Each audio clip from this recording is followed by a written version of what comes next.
Welcome back from the commercial break. We continue with our topical discussion that is evaluation of Uganda's transport and trade sector for economic stability. Our fellow Ugandans outside there who are viewing us, we come with a topical discussion with a deliberate, insightful economic analysis that can be able to contribute information, especially those who are policymakers and those also in the chain of production as businessmen and women. There are those who are doing regional business trade, and that is within the East African community, of which now ranges from Uganda to Southern Sudan. We continue to Rwanda and Burundi.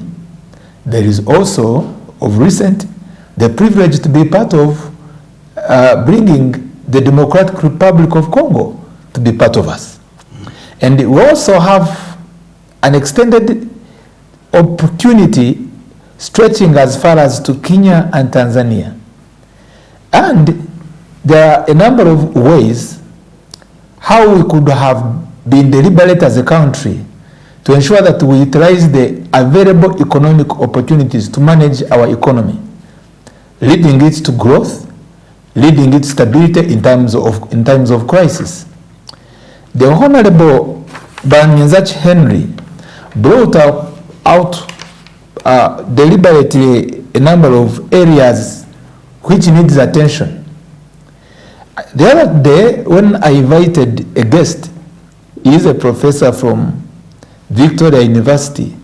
He was keen on what to continue to affect our economy to lag behind, not the desirable economic growth that matches either near to, even or above that of Kenya. Kenya is ahead of us ×3 of our GDP, and comparing to the first world economies, which are in $1 trillion billion as their GDP.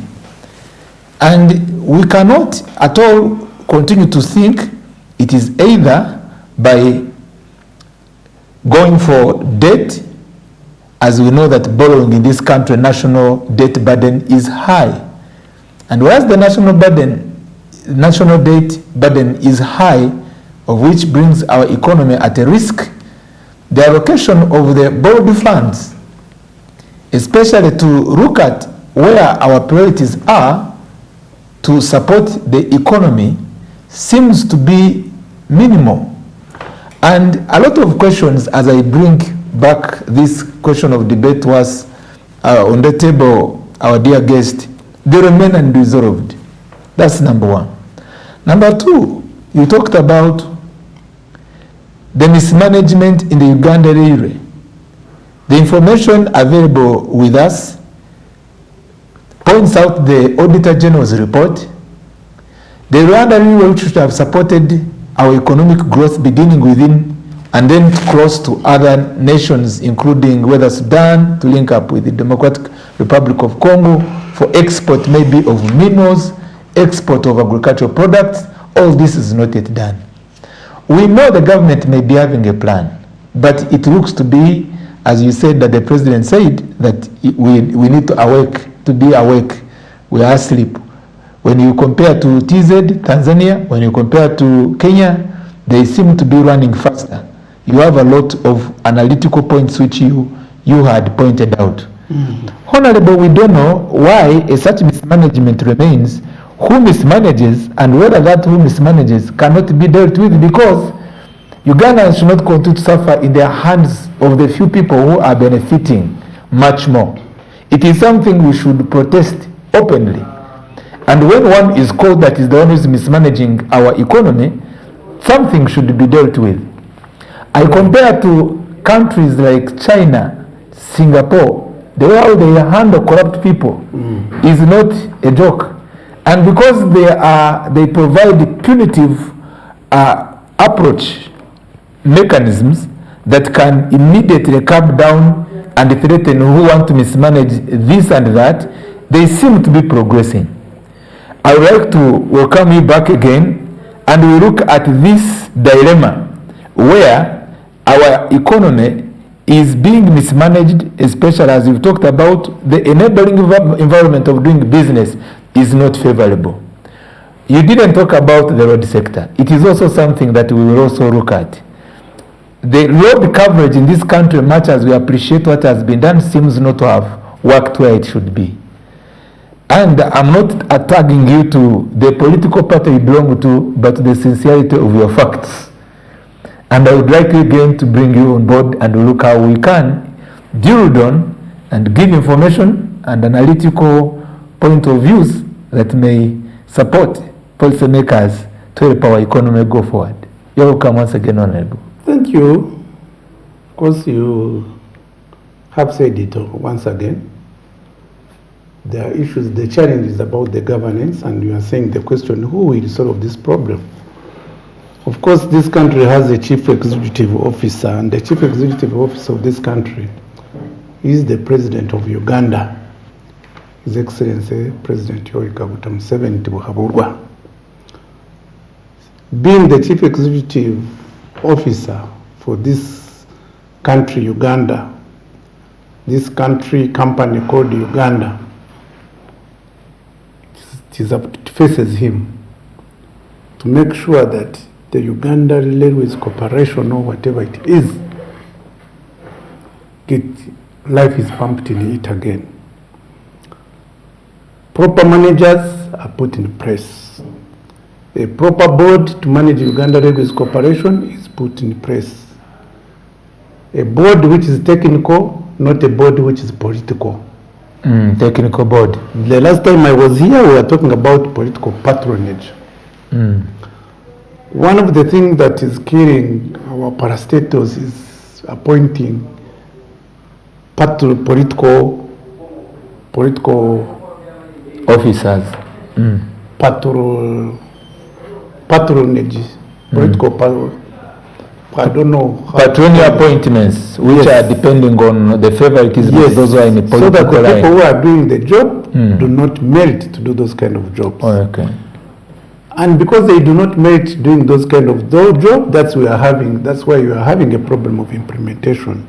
And not even to appoint corrupt people.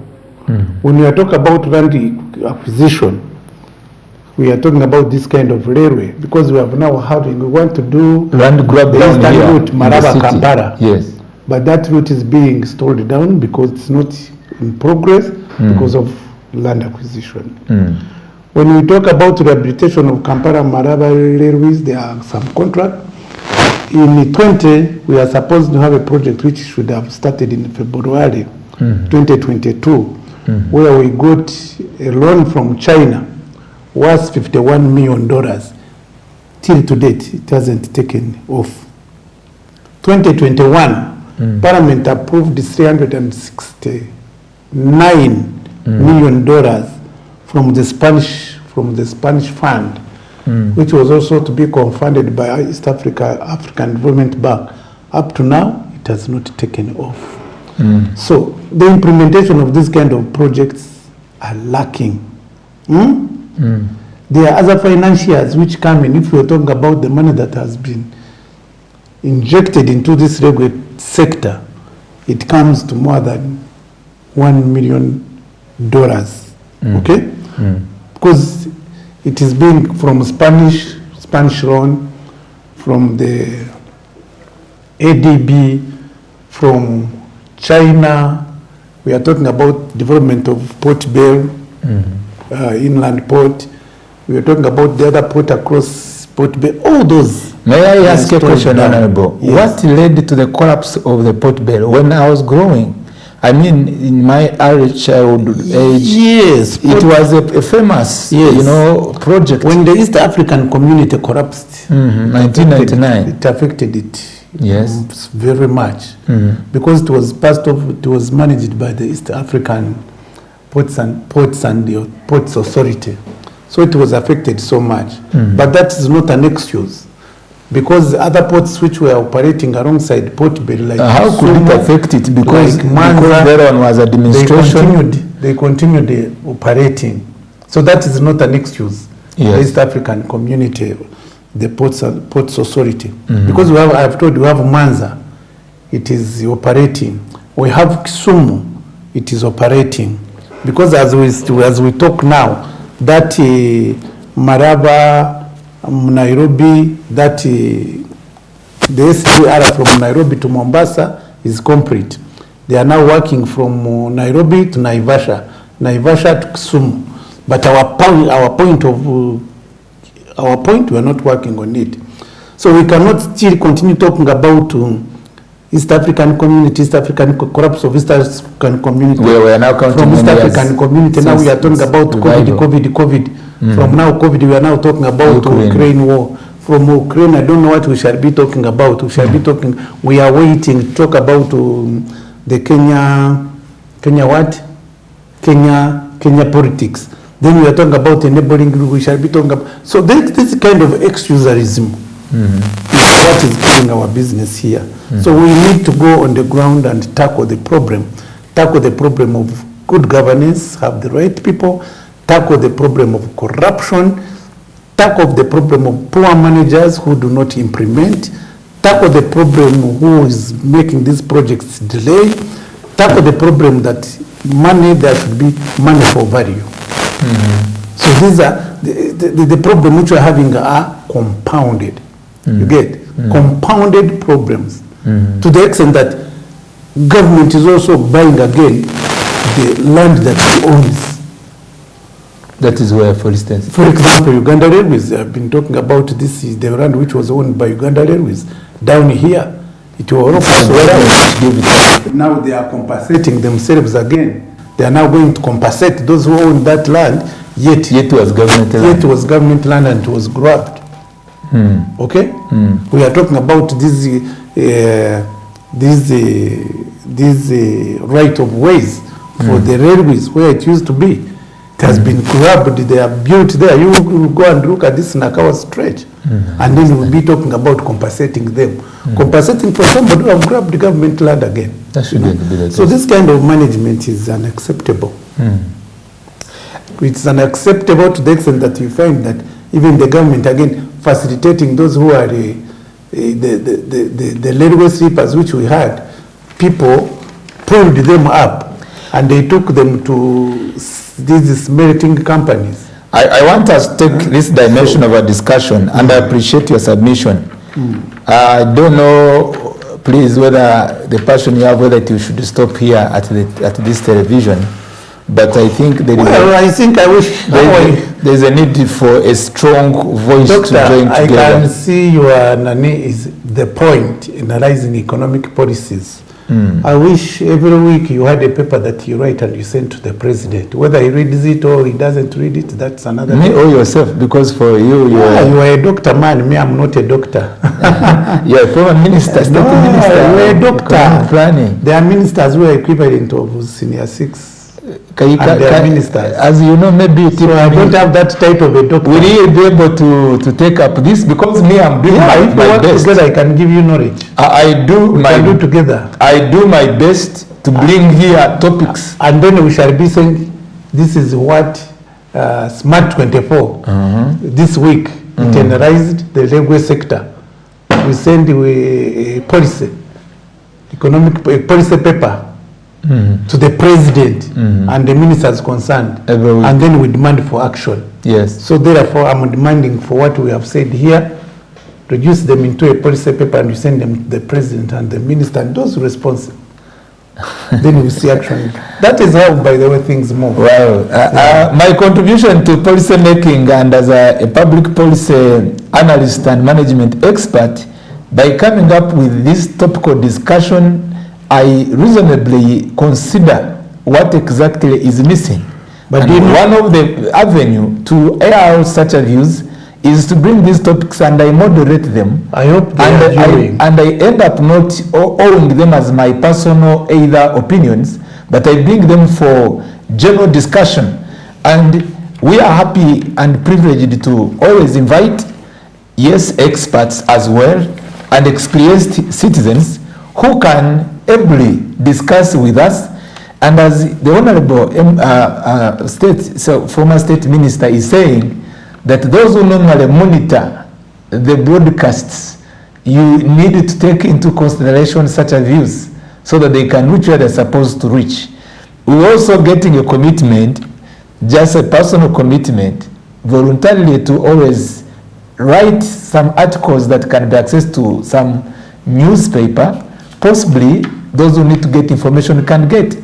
I was sometimes back a principal person at the Parliament of Uganda. It was just for 1 year. I did my part, and it could indeed make something You are still doing the same. And I'm still doing the same, doing analysis of policies. Going back to our point of discussion, I have these two questions for us. And for you outside there is a lot desirable to be done. We need to move forward. The statements being given by our leaders, either members of parliament, either the head of state, and so forth, that there is nothing much that can be done on our economy. In my moderation and analytical point of view commentary, I think it should stop. Something needs to be done. You have mentioned it, and I'm quoting your words. You've said we should have an enabling environment to do business. Right. And looking at how we can revitalize the transport sector. Yes. And we'll also now, in the second few minutes, talking about the trade, because we've been talking about the transport. Yes. Trade system in Uganda, why we remain with a deficit, imbalance of trade, and finally affecting our GDP. We tend to be consuming much from outside the country than producing what we could export.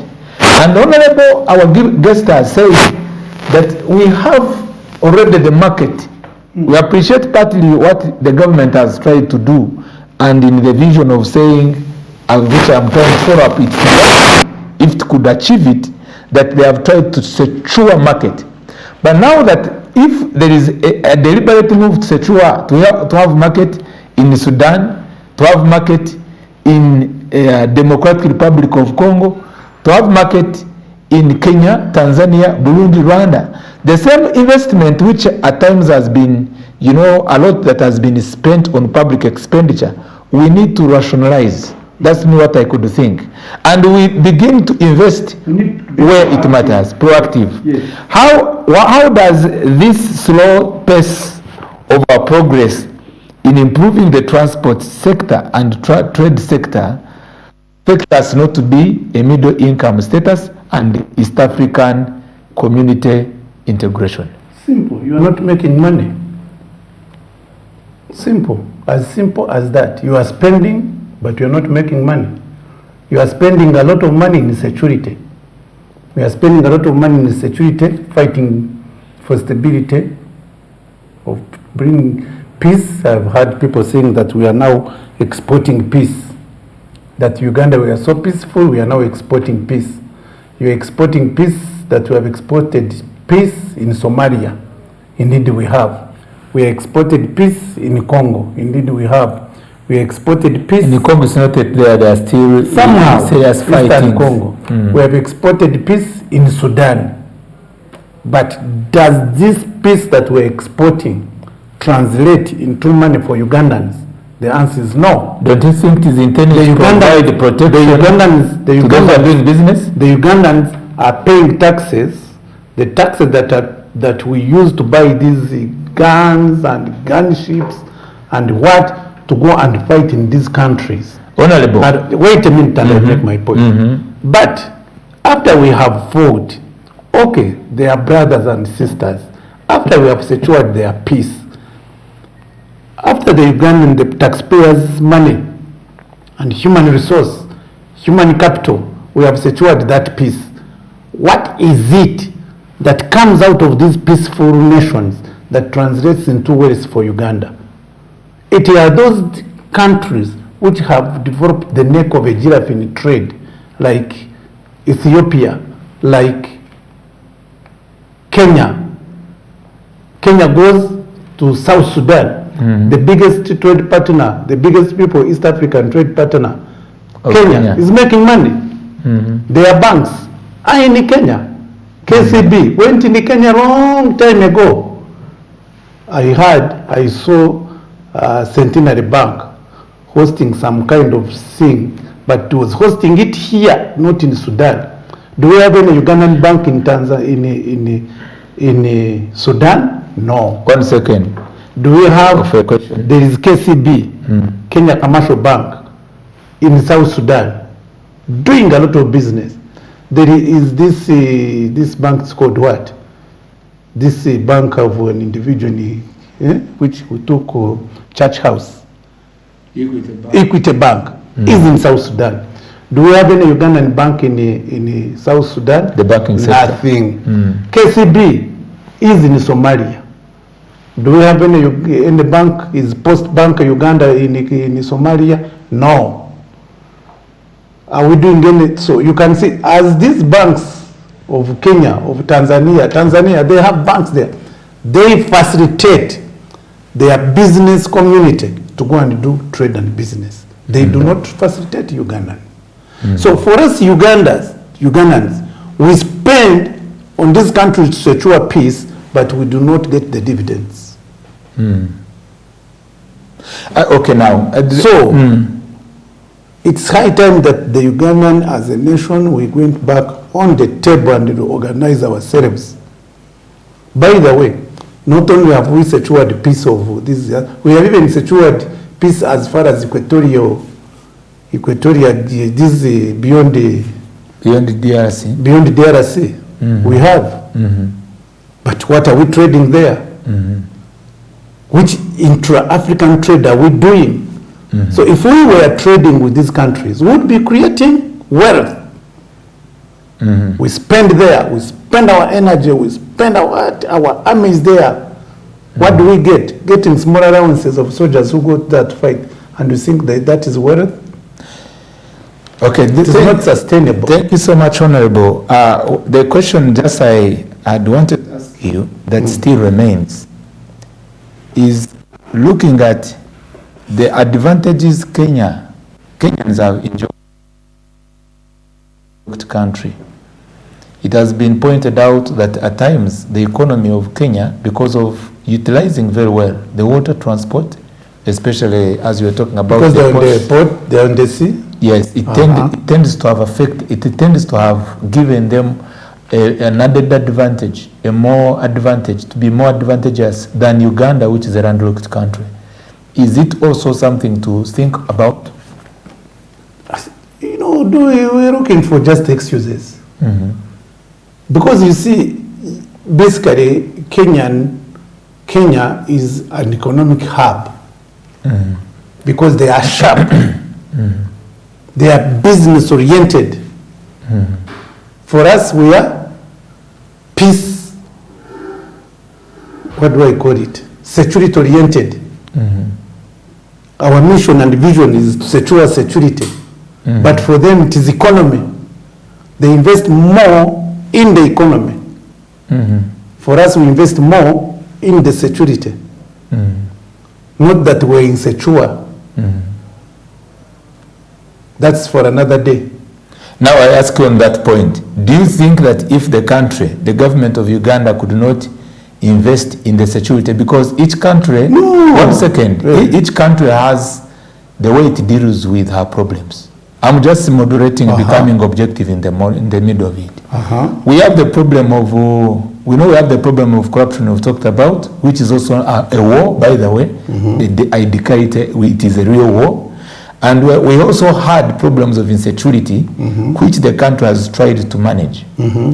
And now one asks, or one could say, I want to advocate for someone who is not there on this table and say, we need security, because without security, even the business you are talking about, it cannot be, it cannot operate. How can we merge the two views? I get your point. You invest in the processes that guarantees security. The processes, you can mention them, you can talk about them. As we speak now, Kenya, they are in campaigns. Uhuru Kenyatta, his 2 terms have ended. You will not hear any demonstration against Uhuru Kenyatta that he has overstayed in power. they have no money to buy tear gas, but they are going to use their money for economic business. Okay? Their opposition, they are not fighting.